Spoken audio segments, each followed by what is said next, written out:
जय श्री राम दोस्तों, स्वागत है हमारे चैनल समृद्धि में। दोस्तों, आज हम इस वीडियो में 2024 में करवा चौथ का व्रत आप लोग को कब रखना है और किन किन नियमों का पालन करना है। बहुत सारी बहनों ने पूछा है कि पहली बार घर में सूतक लगा है तो कर सकते हैं कि नहीं, पीरियड आया है तो उठा सकते हैं कि नहीं, मायके से उठाएं कि ससुराल से उठाएं, पति नहीं है तो कैसे करेंगे पूजा, ससुर नहीं है तो बायन सास को कैसे देंगे। तो इस प्रकार से आप लोग के बहुत छोटे छोटे प्रश्न हैं। तो यदि आप लोग ध्यान से इस वीडियो को देखेंगे तो सारी बातें आप लोग को समझ में आ जाएंगी।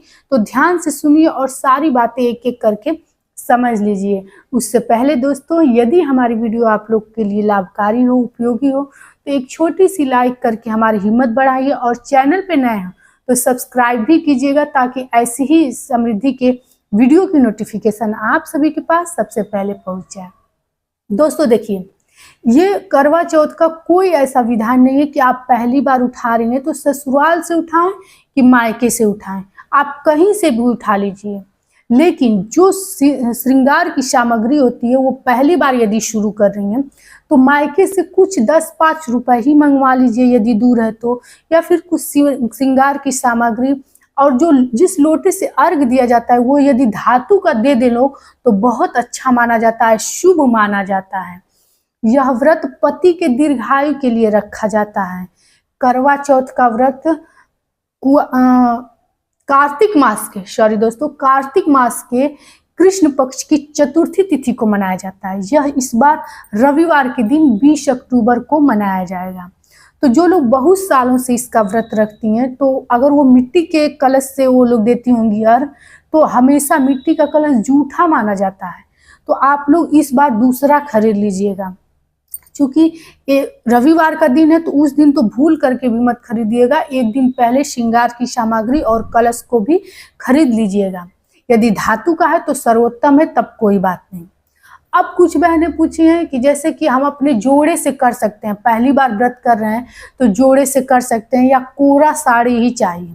तो देखिए, इसमें कोई कोरा साड़ी का विधान नहीं। जिस प्रकार से हरितालिका तीज का व्रत रखा जाता है उसी प्रकार से ये भी व्रत है। तो यदि आपको कोरा साड़ी खरीदना है तो खरीद करके चुनरी लाल पीला में ही पहने तो अच्छा है। नीला काला भूरा नहीं पहना जाता है, तो खरीद कर पहन सकते हैं। नहीं तो आप लोग की शादी की जो जोड़ा है या शादी की जो चुनरी है, यदि वो शुद्ध है, उस पर कुछ वैसा लहसुन प्याज नॉनवेज वगैरह नहीं खाएंगे तो गंगा जल छिड़क करके पहन लीजिएगा, कोई दोष नहीं।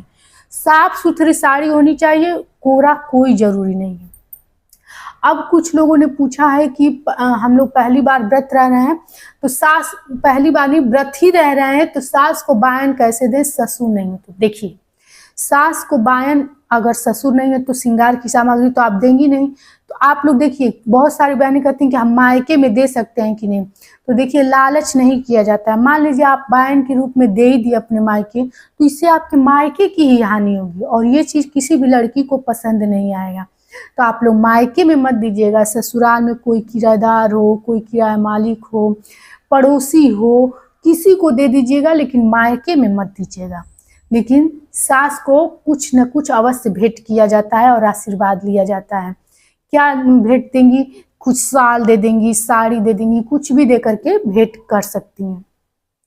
अब कुछ बहनें पूछें कि जो सीख कलश में डाला जाता है वो सीख ना मिले तो क्या करें। तो क्या कीजिएगा कि 2-4 दिन पहले दुर्वाही तोड़ करके और उसको सुखा लिया जाता है, और उसी को, क्योंकि शहर में लोग रहते हैं या फिर कहीं ऐसे स्थानों पे जहाँ नहीं मिलेगा तो क्या करेंगे। तो देखिए, पूजा उतनी ही की जाती है जितनी शक्ति हो। किसी चीज के लिए परेशान होकर के क्लेश नहीं किया जाता है। आगे और भी चीजें बताऊंगी जिन चीजों के लिए आपको बहुत परेशान होने की जरूरत नहीं है। तो दुर्वा सुखा करके और उसमें लगा लीजिएगा, कोई बात नहीं। अब बहुत सारी बहनें पूछी हैं कि पहली बार बिछिया चढ़ाया जाता है व्रत जब उठाया जाता है तो, और इसे दान कर दिया जाता है। तो मान लीजिए कि सबकी स्थिति तो है नहीं कि बिछिया चढ़ाएं, तो कोई दिक्कत नहीं, बिछिया नहीं भी चढ़ाएंगे, सिर्फ सुहाग की सामग्री से भी उठाया जा सकता है। कोई ऐसी बात नहीं कि पति से झगड़िए लड़िए, और सबकी स्थिति एक समान नहीं होती है। तो कोई आप लोग को ऐसी सब दिक्कतें लेने की जरूरत नहीं। क्लेश तो बिल्कुल किसी चीज के लिए नहीं किया जाता है, इसलिए कि मान लीजिए क्लेश करके आप कोई चीज खरीदवा भी नहीं तो वो चीज फलीभूत थोड़ी होगा। इसलिए क्लेश बिल्कुल मत कीजिए। जितना सामर्थ्य हो उतना ही श्रृंगार की सामग्री भी खरीदिएगा और जैसी साड़ी की स्थिति हो वही साड़ी भी खरीदिएगा। बस कलर लाल पीला हो वैसा ही पहनना चाहिए, यही ठीक है। और शुद्ध सात्विक मन से व्रत किया जाता है।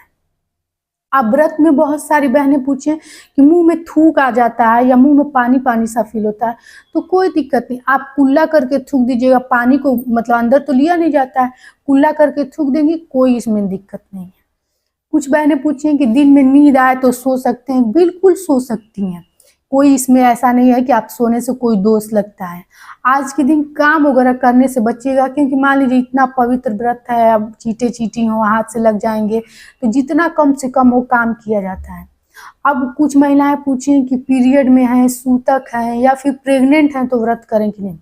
तो सबसे पहले जान लीजिए कि यदि पीरियड में है तो कोई बात नहीं, ये भी सब भगवान का ही बनाया गया है। यदि आप व्रत छोड़ देंगी तो मान लीजिए अगले साल कोई और समस्या आ जाए, और क्या गारंटी है कि अगले साल आप पीरियड में नहीं रहेंगे, हो सकता है रहें। तो सुहाग का कोई भी व्रत पीरियड में भी पहली बार उठाया जा सकता है, तो आप निसंकोच होकर उठा लीजिएगा, कोई दिक्कत नहीं। प्रेग्नेंट हैं तो बहुत ज़्यादा देर तक इसमें व्रत तो रखा नहीं जाता है, जानती हैं कि पति पूजन के बाद खा लिया जाता है।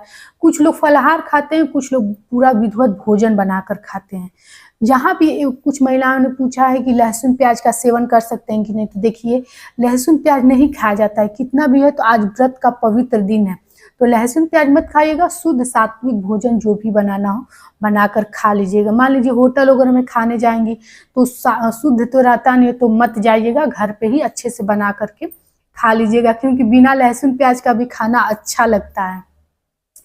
अब कुछ महिलाओं ने पूछा है कि पति की पूजा पहले करें या चंद्र की पूजा, तो पहले चंद्र की पूजा की जाती है, तब उसके बाद से पति की पूजा की जाती है। यदि पति पास में नहीं है तो मोबाइल पर उनकी पूजा करके और पानी पी करके अपना व्रत खोला जाता है।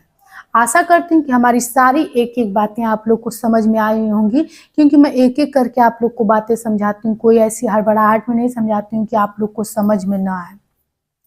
अब जो प्रेग्नेंट हैं वो भी इतने देर तक व्रत मतलब रह सकती हैं।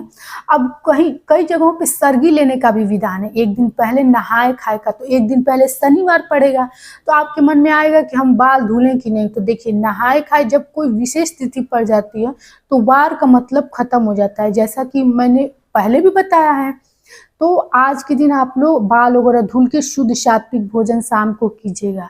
और भोर में जो सरगी ली जाती है, तो कहीं सरगी ली जाती है, कहीं कहीं नहीं ली जाती है। तो देखिए कभी भी वीडियो देखने से भी पहले एक बार अपने यहाँ का नियम अवश्य पता कर लेना चाहिए, क्योंकि सबसे प्रथम होता है अपने यहाँ का नियम। थोड़ा बहुत अंतर होता है, वीडियो के माध्यम से भी बहुत जानकारी मिलती है, लेकिन थोड़ा बहुत जो अंतर हो वो अपने यहाँ का ही नियम करना चाहिए, क्योंकि हर परिवार हर राज्य का अलग अलग नियम होता है। तो अपने यहाँ का नियम प्रथम रहे, उसके बाद से आप लोग कुछ कीजिएगा। अब बहुत सारे लोगों ने महिलाओं ने पूछा है कि हमारे ससुराल मायके में कहीं ये व्रत नहीं होता है या फिर ससुराल में ही नहीं होता है, तो हम क्या करें। तो देखिए एक चीज बस पता कर लीजिएगा कि सहता है ना, अगर सहता होगा और भले ही कोई नहीं करता तो आप व्रत उठा सकते हैं, लेकिन नहीं सहता है तो बिल्कुल भी गलती मत कीजिएगा, क्योंकि नहीं सहता है तो आज का दिन मतलब अशुभ है घर के लिए, तो मत उठाइएगा व्रत। कोई भी व्रत हो, चाहे संतान का व्रत हो चाहे पति का व्रत हो, उठाया नहीं जाता है।